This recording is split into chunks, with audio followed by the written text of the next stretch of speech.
Hi. Hi, how are you?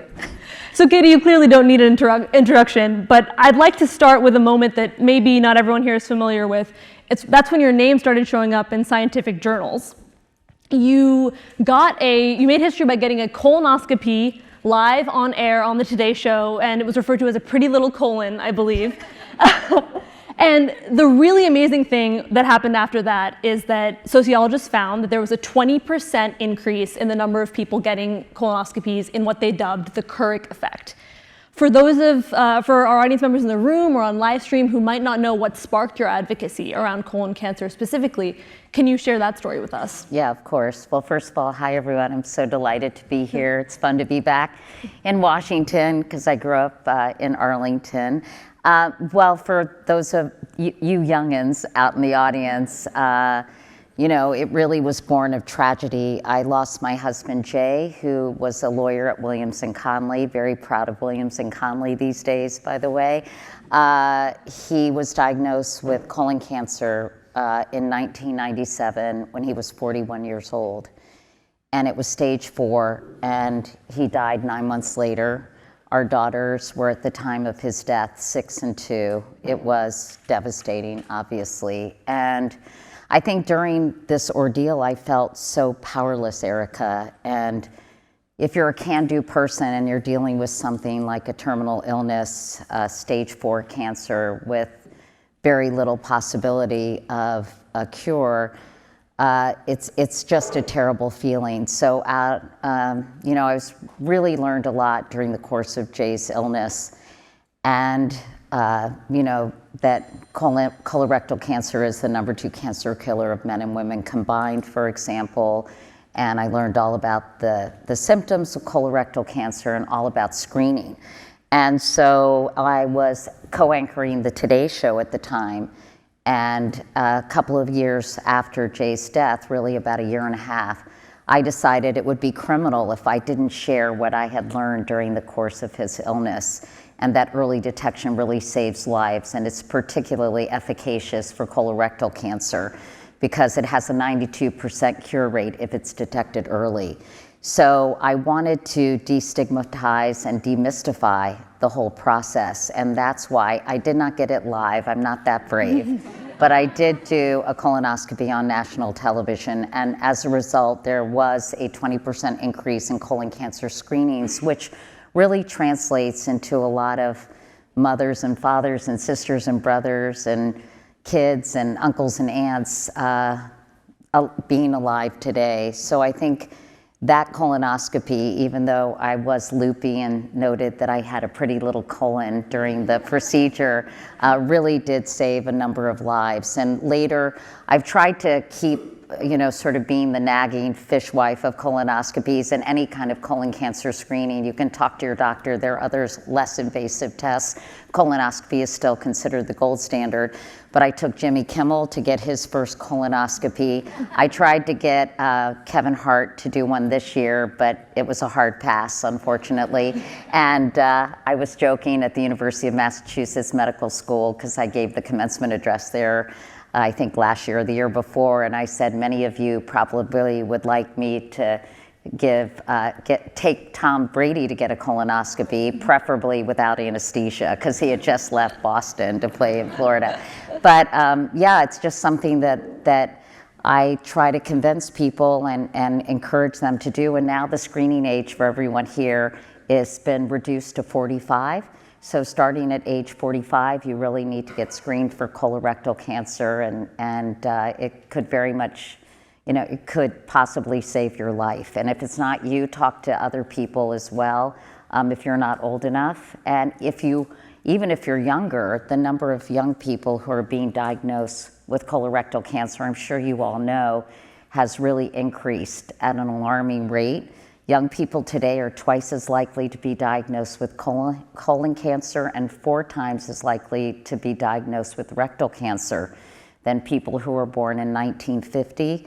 They're trying to figure out why this is happening, whether it's microplastics, the overprescription of antibiotics, a whole host of reasons. I know scientists are studying this, early onset colorectal cancer. But that's why if you're younger, you really need to be acutely aware of the symptoms, which include, I'm sorry, I have to like do this public service announcement because when I have an attentive audience, which includes like a change in bowel habits, blood in your stool, an unexplained weight loss, fatigue, really be aggressive, talk to your doctor, because as I said, the number of people under the age of 50 who are being diagnosed with this disease in the prime of their lives, like my husband was, has really increased. And it's very upsetting, very alarming. So I just wanted to make sure you all knew that, and please spread the word. And yeah, please. To your point, a recent study from the American Cancer Society found that adults in their 30s, 40s, and 50s are more likely than their parents to get 17 different types of cancers. And you've shown, you've advocated for all kinds of screenings. One is you had your hands on advocacy during COVID when you documented getting a mammogram on social media. That screening actually led to a diagnosis. First off, we're so happy you're healthy now. Thank you. And yeah, tell us what it was like to go from an advocate to a patient in a split second. Well, sadly, I've had a lot of devastating experiences with cancer because a couple of years after my husband Jay died, my sister Emily was diagnosed with pancreatic cancer. And Emily, since we're in DC with a lot of politically minded people, my sister was a real rising star in Virginia Democratic politics. She was running for lieutenant governor with Mark Warner when he was running for governor, and sadly had to drop out of the race after she was diagnosed with pancreatic cancer and died just a couple of years later. And so I've experienced tremendous loss, but as a result, I'm very educated and knowledgeable about cancers of all kinds. And I used to call Al Rapson, who was deputy director of the NCI when Jay was sick, and I'd say, "Hey, Dr. Rapson, what's this Sanofi clinical trial they're doing with oxaliplatin? Is Jay eligible for that?" And he started answering the phone and saying, "Hi, Dr. Couric," to me. I think my understanding of the disease was really helpful when I was diagnosed with stage 1B breast cancer. And that was, I think, in 2021. And I had a lumpectomy and radiation. I had incredible care at New York Hospital, and I'm doing fine, thank goodness. I think I feel extremely lucky that I have access to extraordinarily good health care. One thing that I'm acutely aware of is the disparities among people who live in under-resourced communities, which is really upsetting. My doctor at New York Hospital, Dr. Lisa Newman, does a lot of work in this area. And when I was going under, I said to her, "Dr. Newman, I'm so lucky. I feel so bad for people who don't have access to the kind of care I'm getting here." So I have actually been on a tear. This is what I do. I think when bad things happen to me, I talk about them and I try to spread the word. Are you talking about the dense breast piece of it? This is so, I wanted to say the way you put it on social media really illuminated for me. This is really stunning. 45% of women 40 and up have what are considered dense breasts. And the way you put it is for women who have them, in a mammogram, looking for abnormalities is like looking for a snowball in a snowfield. Yes. So we need advanced screenings for this. Yes. We don't have that in all cases. That's right. That's right. So I'm one of those women, TMI, hi guys, who has dense breasts. And you're right. I think it's 42% actually of women 40 and over have what are considered dense breasts. And it's much harder to identify breast cancer in women with dense breasts. And by the way, has nothing to do with size. It just happens to do with, your particular situation. And for many of those women, there are 4 stages of dense breasts, from the least dense to the most dense. And as you said, Erica, it's like looking for a snowball against a backdrop of snow because the abnormality looks very similar to the breast density in a mammogram, even a 3D mammogram. And so I always routinely would get breast ultrasounds in addition to a mammogram when I was screened. And I was about 6 months late getting my mammogram. I think we all lost track of time during COVID. At least I did. And I went and I they found obviously a small growth in my left breast. So I have been on a tear about making sure you know if you have dense breasts, and finally, I think the FDA requires notification to women after they get a mammogram that they have dense breasts and what they should do about it, that they need to talk to their doctor. The problem is a lot of insurance companies don't pay for additional or supplemental screening in the form of an MRI or a breast ultrasound. So again, that health disparity really exists when it comes to early detection of breast cancer, which just isn't right. So along with Rosa DeLauro, I've been working on some legislation called the Find It Early Act, which will require insurers to cover additional supplemental screening for women with dense breasts, so their breast cancer can be detected early. In 2008, you co-founded Stand Up to Cancer, which is committed to raising money for cancer research. In these first 4 months of the Trump administration, we've seen sweeping, unprecedented cuts and funding freezes and just general uncertainty around funding and the future of certain projects at universities, including those related to cancer research. What is the role of Stand Up to Cancer and organizations like it in this moment? Well, I have to say it's been absolutely terrible and chilling what has happened to scientific research under the Trump administration. It's really actually unfathomable and unbelievable what they're doing in terms of slowing down the pace of medical and scientific research. We're talking about over $1 billion in funds cut from the NIH, which gives the majority of their money to the top research institutions in the country. We're talking about thousands of people losing their jobs. We're talking about PhD programs stalling or being, or getting rid of them altogether.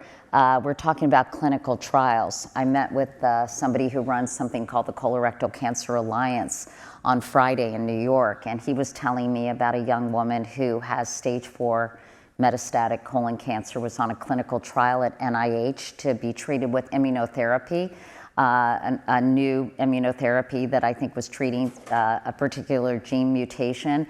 And she was notified that the clinical trial was being put on hold because of staffing cuts, because it was going to take twice as long to process her T cells. And that, you think about someone, and I know very well and very personally what it's like to have metastatic colon cancer or any advanced disease, being told that you're going to have to wait to get your treatment. And this is happening to people all over the country and all over the world. And Stand Up to Cancer obviously is affected. I'll just give you guys a little bit of background on Stand Up to Cancer. You notice how fast I'm talking because we don't have that much time up here. We started Stand Up to Cancer in 2008, 9 women who were really frustrated with the pace of cancer research.